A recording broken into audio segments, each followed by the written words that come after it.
Welcome again, everybody. This is Koopafantasy, and you are about to watch another Koopa Fantasy Football video. This video is another mixed bag. It's about dinosaurs and young guns. Basically, it's some older players who might actually have some good seasons, and then it's some younger players looking to make a name for themselves. You might have heard of, might not have. I'm gonna go with the young guns first. Just 1 second here. I had a sound effect I wanted to throw in. Oh, but I'm taking too long. I probably ruined it. Yeah, that's about that. And so the first of my young guns is Jacksonville wide receiver Mike Thomas. Mike Sims Walker is expected to leave the team. It's looking like he's definitely not going to be back there next year, which leaves Mike Thomas as their number one wide receiver option.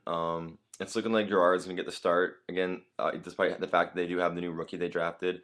I imagine Gerard will be starting for the first couple weeks, which is good for Mike Thomas. He'll have a veteran in there throwing to him. It's looking like him and Mercedes Lewis are going to be doing a lot of the work for the receivers. Mercedes Lewis being their really good tight end. So basically, I'm looking for an improvement for TD wise from last year, especially. He had 800 yards and 4 TDs last year. I don't really know if I expect much more out of yardage wise, but I expect him to get more looks in the red zone and get some more TDs this year. And then I have a pair of Oakland players, a couple young guns for them, is Lewis Murphy and Jacoby Ford. A lot of people are hyping Jacoby Ford. He's the younger one. He's faster. He had some highlight plays last year. He had some couple rushing TDs. He returns. So the guy does it all. So if you're in a league that scores return yards, it's even better for you. So this is a guy that'd be great to scoop up late in the draft if he's available. Use him as add some depth to your wide receiver spot. You can plug him in the odd weeks depending on the matchups, and you can probably he's liable to light up in any given week really. Another guy is Lewis Murphy. He's entering his third season, which is a year when people are kind of known for wide receivers to break out. He had a bit of a slump last year as a sophomore compared to his rookie year. He dealt with some injuries. They had some QB struggles in Oakland. And he has to compete with, like I said, Jacoby Ford, this new speedster, and there's Hayward Bay, who ran the fastest combine when he entered the draft. Um, Right now, I think Lewis Murphy is the most balanced threat they have. He's fast, he's tall, he knows what he's doing. He's now in his third year. He saw 78 targets last year, I think, which was the most for any of their wide receivers. So and that was with missing times. If he can get in there and gets targeted 100 times, it's definitely a good option as like a third or fourth receiver. My last young gun is Chicago wide receiver Earl Bennett. Now this could change because Chicago is looking to pick someone up, maybe Mike Sims Walker I mentioned earlier, Jacksonville. But right now, it's looking like Earl Bennett could be their number one. Hester had his chance. That didn't really work out. Johnny Knox got targeted 100 times last year, only caught 51. That's not going to cut it if you ask me. So maybe it's time for Earl Bennett to get his run at it. Mike Martz claims he wants to use Bennett more, and Bennett seems to have good chemistry with Jay Cutler when they are playing. So I would not be surprised if he came out as their number one receiver this year. And on to the Dinos, the old men.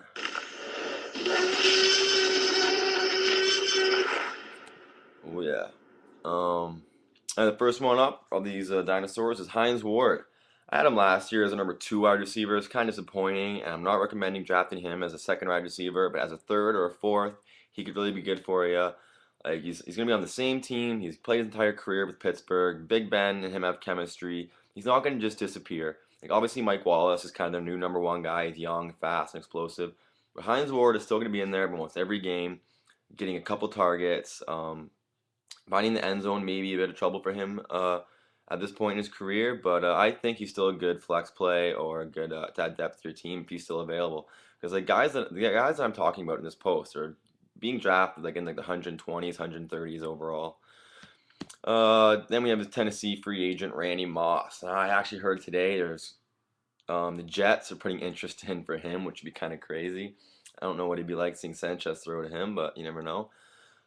It always seems that when you think he's going to be his worst is when Moss comes out and shocks you, and the guy's a freak, really.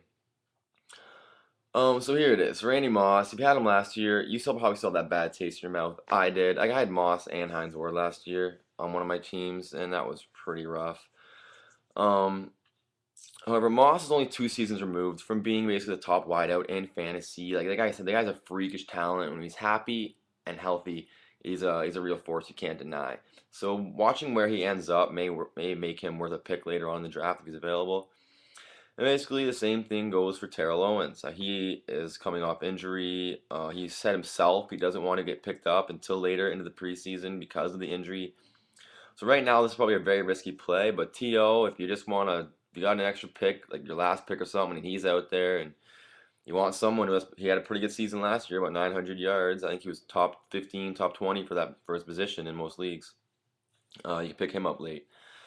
And then we have Derek Mason. Before I wrote this, he was still a Raven. He's not a Raven anymore, so this could possibly just be regarded, this blurb here.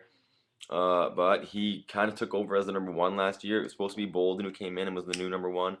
But I guess Flacco and Mason still have that chemistry because Mason came in, caught about 800 yards, had 7 touchdowns while missing time. The guy's like 37 years old.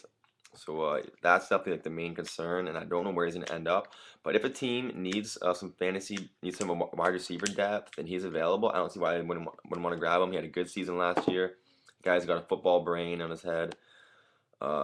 Definitely worth a good pick. He was 800 yards and 7 TDs are not bad numbers for a third or fourth string receiver. Last guy on this list is Buffalo's Lee Evans. I'll probably get some shit for this. He's a very tough player to gauge. He's fast. He's talented. He just can't be consistent. He's always got that 1 week where he puts up like 3 touchdowns. But the pain is waiting for that week and trying to guess which week it's going to be. Now, if with Ryan Fitzpatrick at the helm of QB and Stevie Johnson hopefully getting a few more looks from defenders, it might actually open up some room for Lee Evans to have a bit of a resurgence here. Maybe have a couple of weeks instead of just the one where he puts up 2, 3 TDs. So I'd be very risky. Like these are players.